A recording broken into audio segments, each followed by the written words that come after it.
Que alegria. Você pode continuar. Que privilégio. Você pode dar um glória a Deus nessa noite?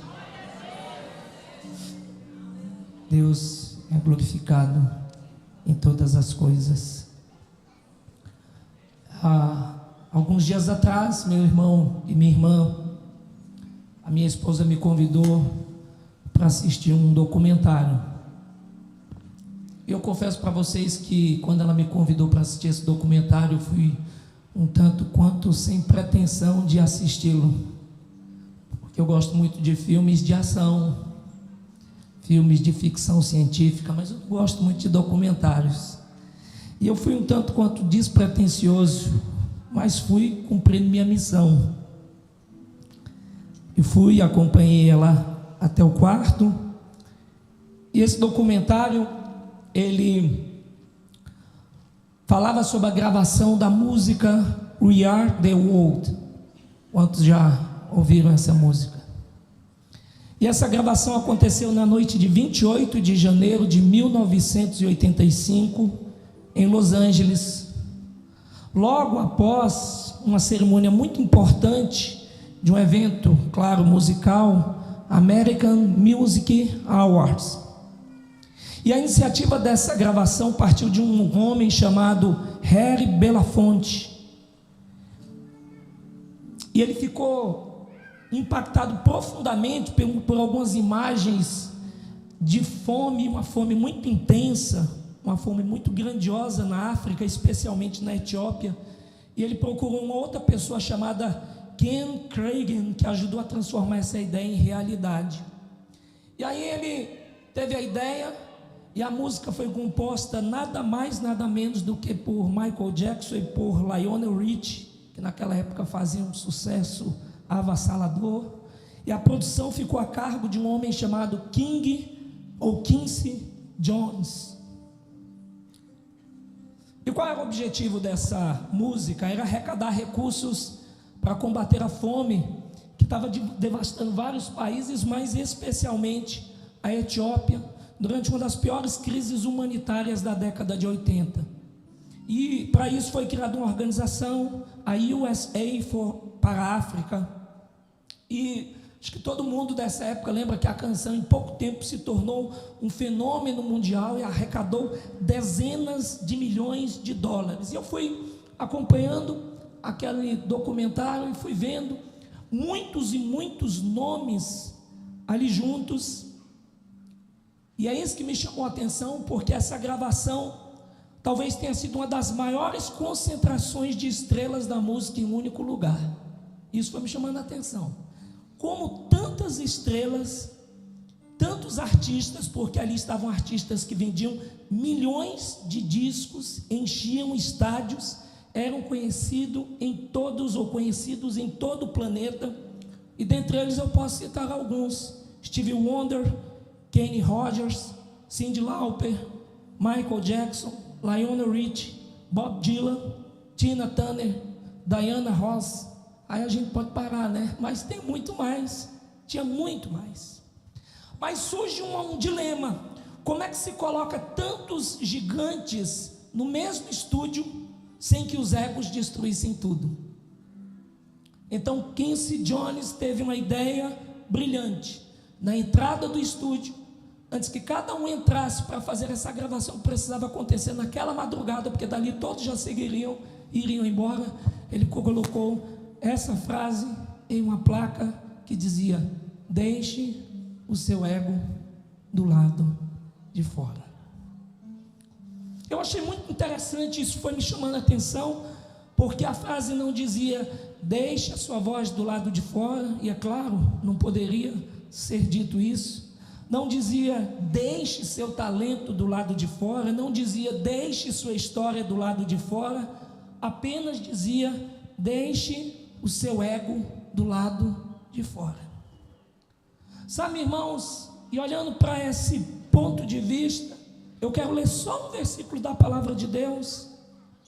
Você não precisa, nem precisa mudar aqui a tela, pode deixar, mas é um versículo que está no Evangelho de João, no capítulo de número 3 e no versículo de número 30, e ele diz assim, só ouça o que eu vou ler e você pode me acompanhar.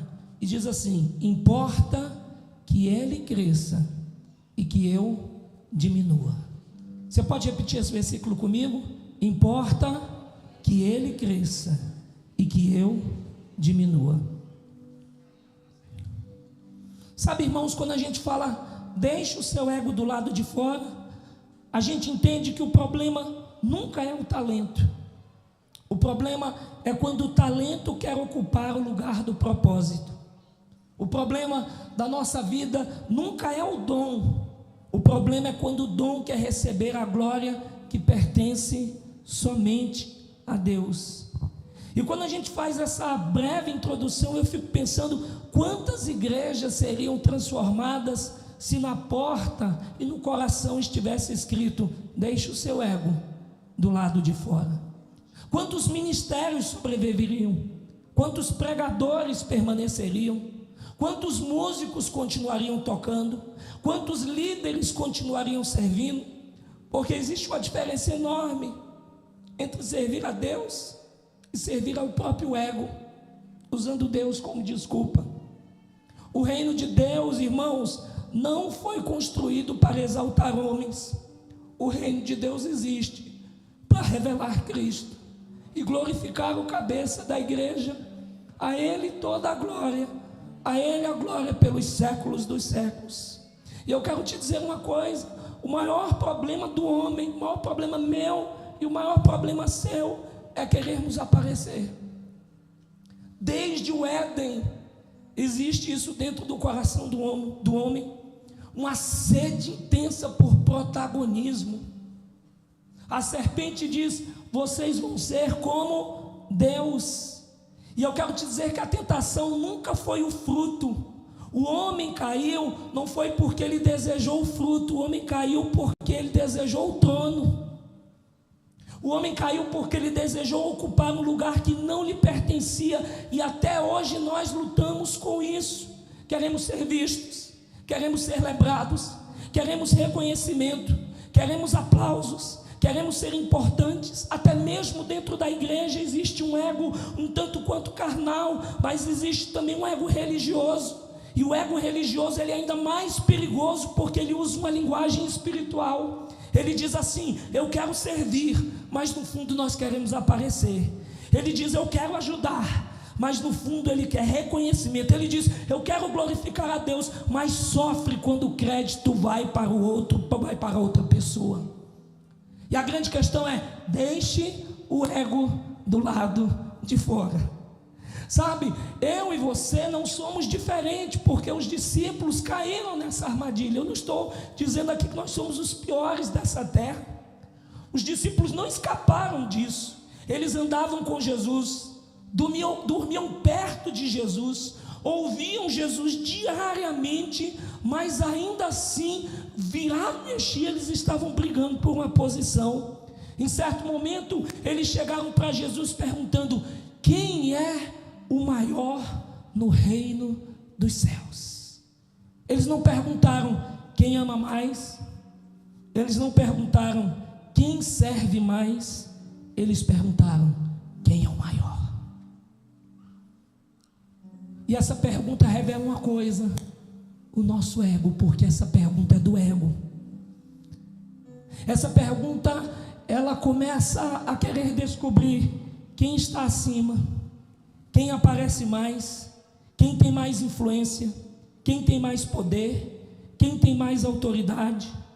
E quando a gente olha para os discípulos, já que estamos falando dos discípulos, Tiago e João chegaram a pedir lugares especiais. Um queria se sentar à direita, outro queria se sentar à esquerda. Eles não estavam pedindo serviço, eles estavam pedindo destaque. Queriam estar perto da glória, mas não entendiam o preço da glória. E Jesus responde algo, irmãos, extraordinário.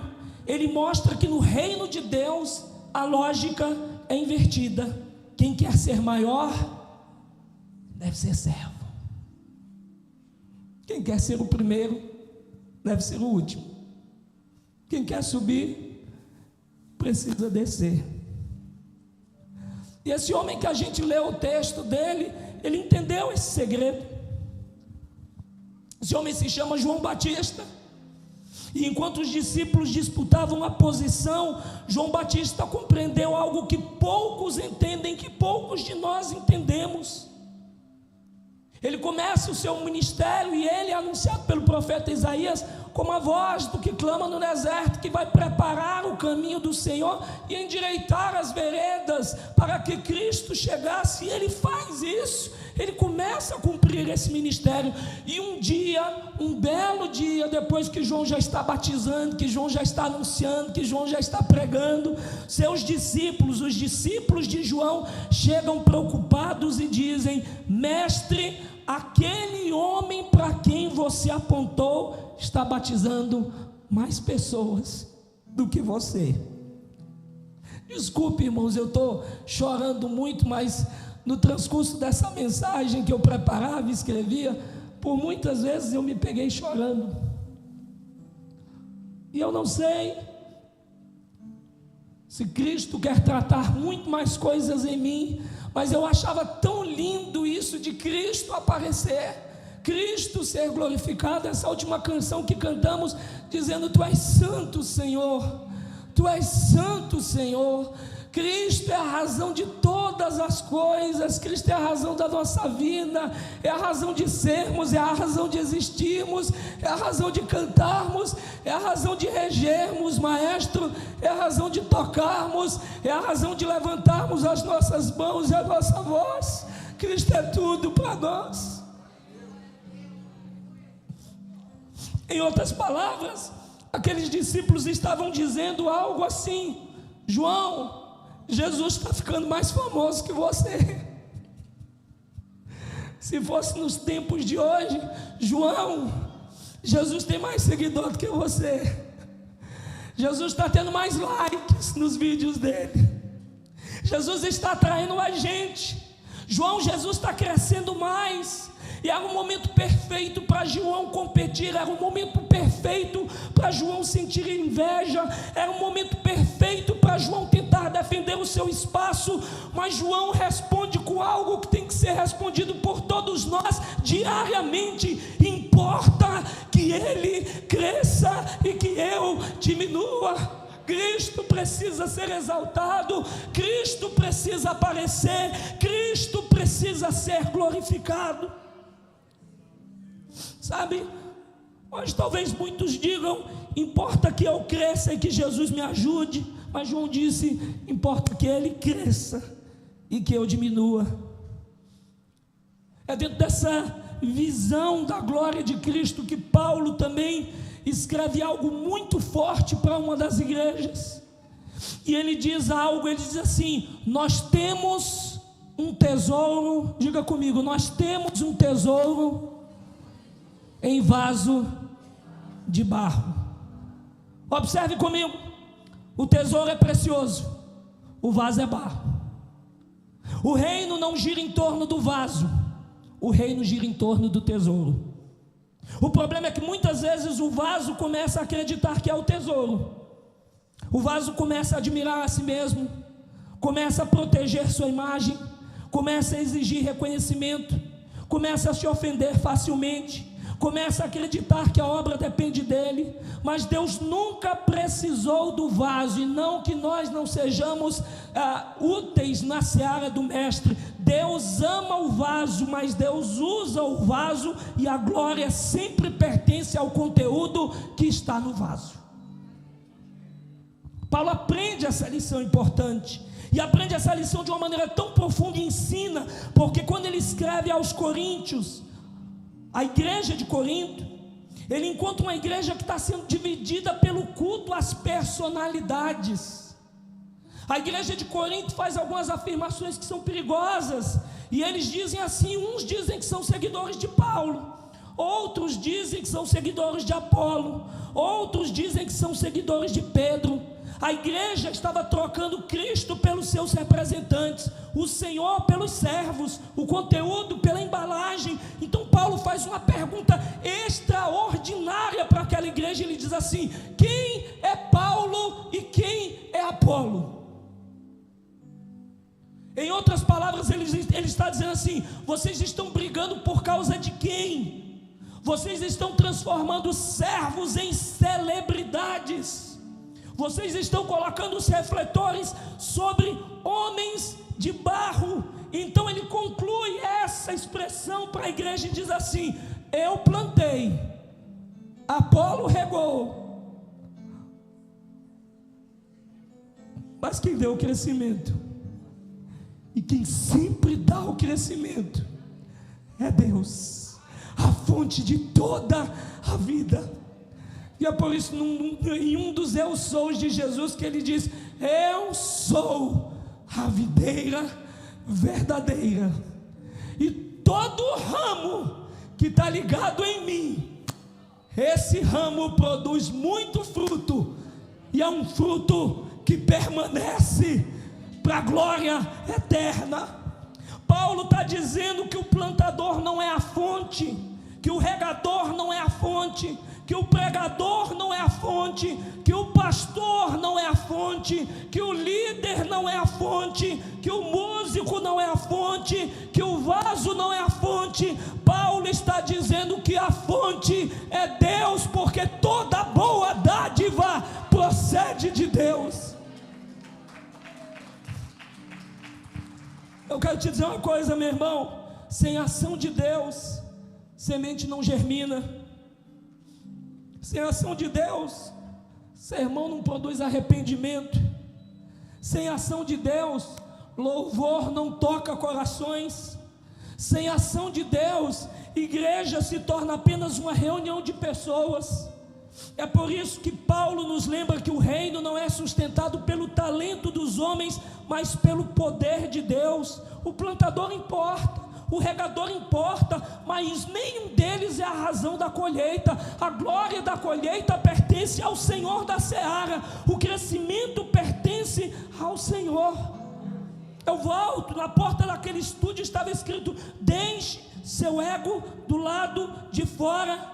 E na porta da igreja de Corinto deveria estar escrita a mesma coisa, porque eles haviam transformado Paulo, Apolo e Pedro em estrelas. E Paulo responde: vocês não entenderam, nem quem planta em alguma coisa, nem quem regue alguma coisa. O único que merece a glória é Deus.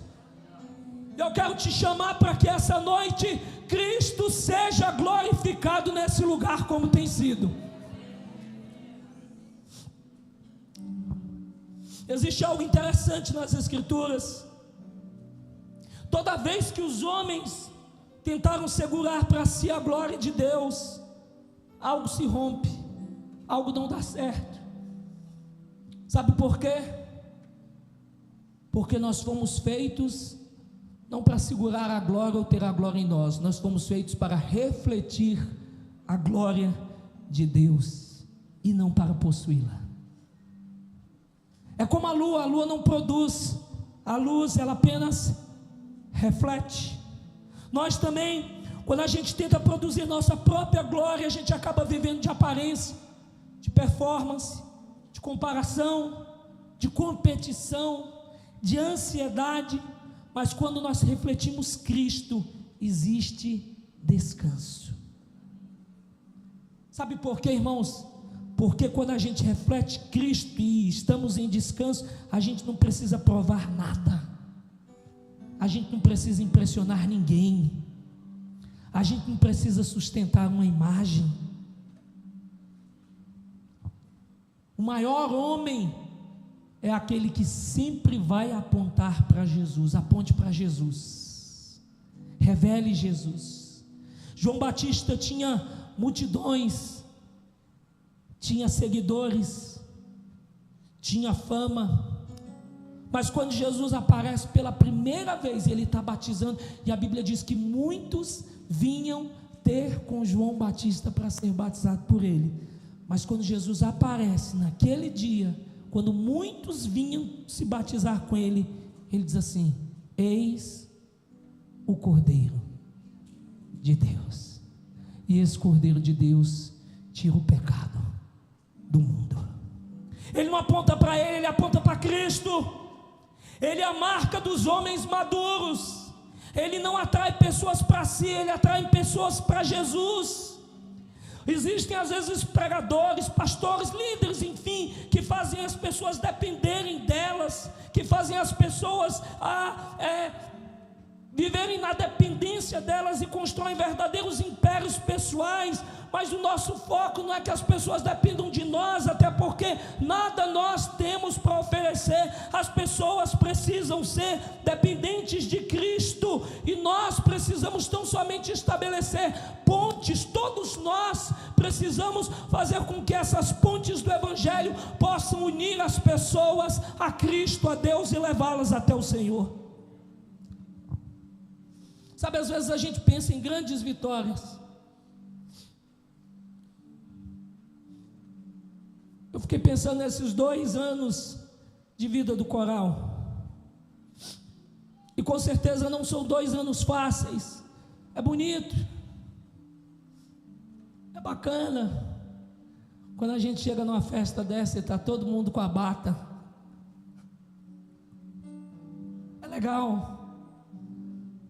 É legal para vocês e é legal para a gente também.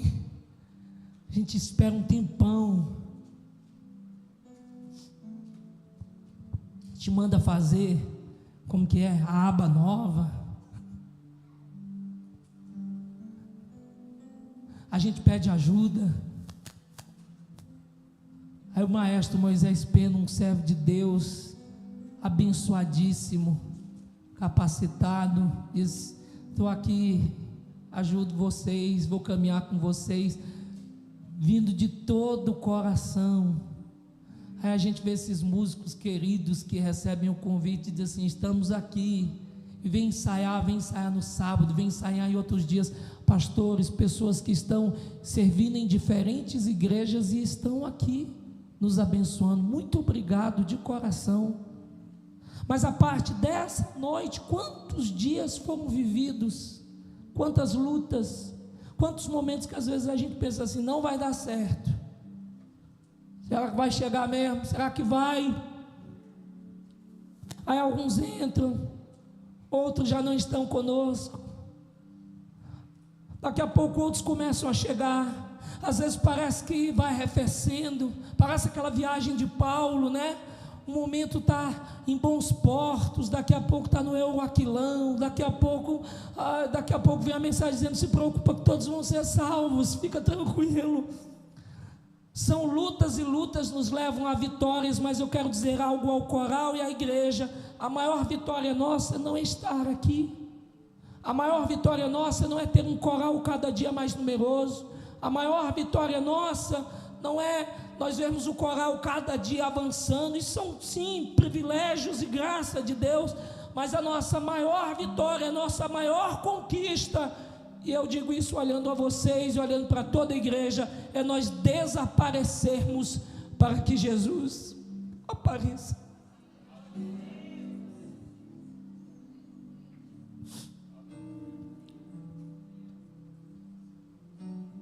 Nós não quer ser lembrado, mas o Espírito quer que Cristo seja visto. Coral, o nosso ego quer o palco, mas Jesus quer o altar.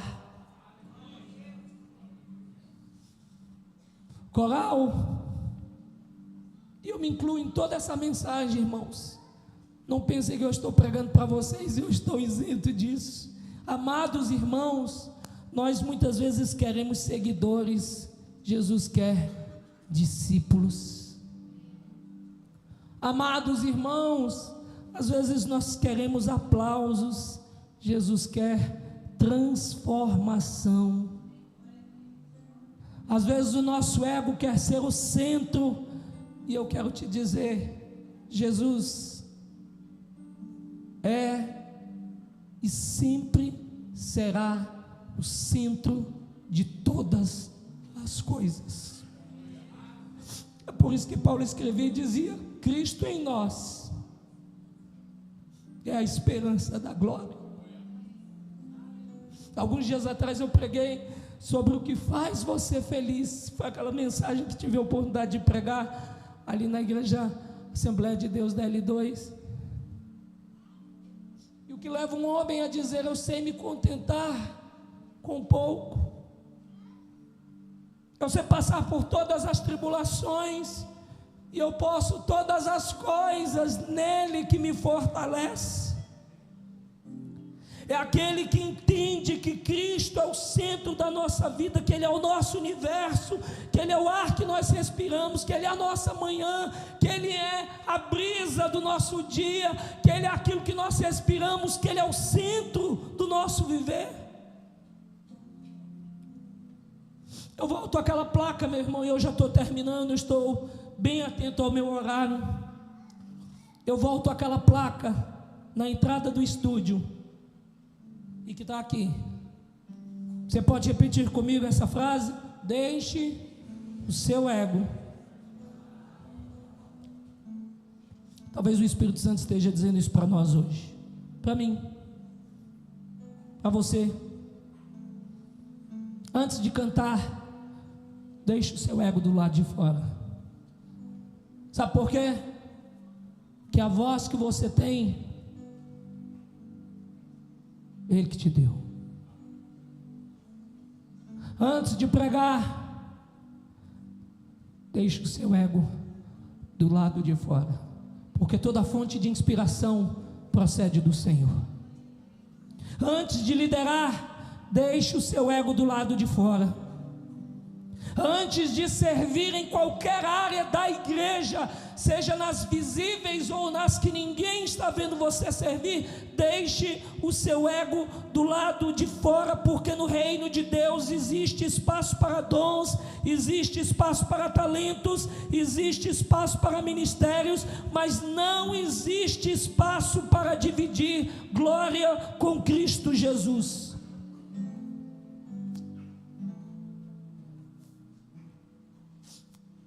No fim de tudo, porque daqui a pouco nós vamos encerrar. Quando as cortinas se fecharem, elas não vão se fechar. Quando quem somos desaparecer desse lugar, quando os aplausos cessarem, restará apenas uma pergunta: as pessoas saíram impressionadas conosco ou apaixonadas por Jesus? Porque a verdadeira espiritualidade, meu irmão e minha irmã, não é quando o homem cresce. A verdadeira espiritualidade é quando alguém olha para nós e já não consegue nos ver. Consegue apenas, pastora Sandra, enxergar a Cristo. E a gente pode viver essa frase: importa que ele cresça e que eu diminua. Paulo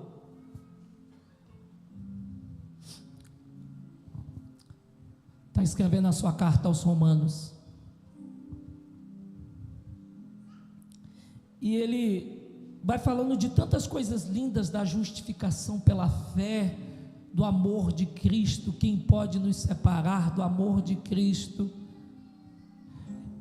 Ele começa a falar do plano de Deus para o homem, ele vai falando de tantas e tantas coisas lindas, mas há um momento em Romanos, e eu cito tanto isso aqui nas minhas pregações, não me canso de citar essa passagem. Há um momento, mais de Moisés, que o apóstolo Paulo ele para, e a Bíblia diz que ali ele canta um hino de adoração. E eu sempre cito esse texto com muita gratidão a Deus, porque ele diz: ó profundidade das riquezas, tanto da sabedoria como da ciência de Deus, quão insondáveis são os seus juízos e quão inescrutáveis são os seus caminhos. Porque quem conheceu a mente do Senhor? Ou quem foi o conselheiro do Senhor? Ou quem deu primeiro alguma coisa a Deus para que fosse recompensado por Ele porque deu alguma coisa? E ele termina esse hino de uma forma linda.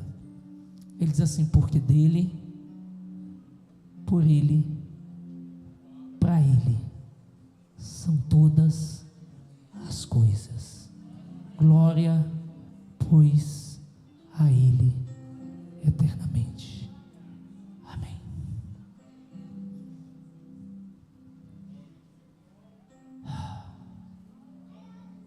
Glória, pois, a Ele eternamente.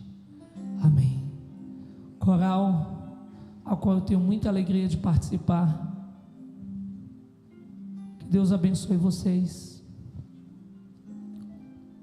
Que não sejam só 2, 3, 4, sejam muitos anos servindo ao Senhor com toda alegria e com toda dedicação. Que os próximos anos sejam de muito mais integrantes, mas acima de tudo de muito propósito e muita consciência do serviço, de Cristo sendo exaltado através da vida de vocês, que Ele cresça e que a gente diminua. A nossa maestrina, que tem nos acompanhado ao longo desses 2 anos, nosso muito obrigado. Que Deus continue te usando, te fortalecendo, te enchendo da graça dEle, e que você continue sendo canal de bênçãos na vida desse coral, para a glória e louvor do santo nome de Jesus. A toda essa igreja linda, que Cristo seja glorificado através da nossa vida, e a Ele seja toda a glória para todo sempre. Amém. Fique de pé. Feche seus olhos onde você está. E eu quero te convidar nessa noite a você orar comigo.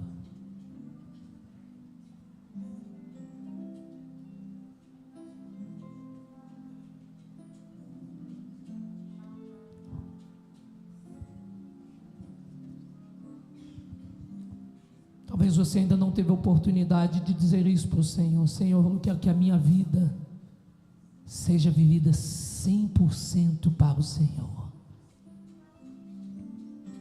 E eu quero te convidar para você fazer essa oração nessa noite, entregando o seu coração, sua mente, a sua vida, os seus talentos, o seu serviço, todo aquilo que você tem à disposição do reino e do Senhor desse reino. Ore comigo e diga assim: Pai, nós entendemos nessa noite como é importante, Senhor, nós glorificarmos o Teu nome. Nós entendemos, Senhor, que tudo que nós temos vem de Ti. Nós entendemos, Senhor, que todos os dons, todos os talentos, toda a boa dádiva, tudo que possuímos, Senhor, neste ambiente, para servir nesse ambiente ou fora desse ambiente, tudo procede do Senhor. E nós queremos te pedir, Senhor, que a nossa vida seja um instrumento para a glória e louvor do Teu santo nome, que o Senhor possa ser exaltado em toda a nossa maneira de viver, na nossa condução de vida, na nossa caminhada diária, que Cristo seja o centro de todas as coisas, e que, Senhor, como nós falamos nessa noite, que Cristo possa ser refletido através da nossa vida, que a nossa vida, Senhor, possa ser um canal para que o nome de Jesus Cristo seja glorificado. Nós oramos, Senhor, nós colocamos a nossa vida diante do Senhor, e nós te pedimos, Senhor, que o Senhor possa nos usar grandemente para a glória do Teu santo nome. Assim, Senhor, nós oramos, e no santo nome de Jesus Cristo nós te agradecemos, e que todo o povo do Senhor diga amém. Que Deus te abençoe. Tome o seu lugar, sente-se por alguns instantes, e dentro de poucos minutos nós estaremos encerrando.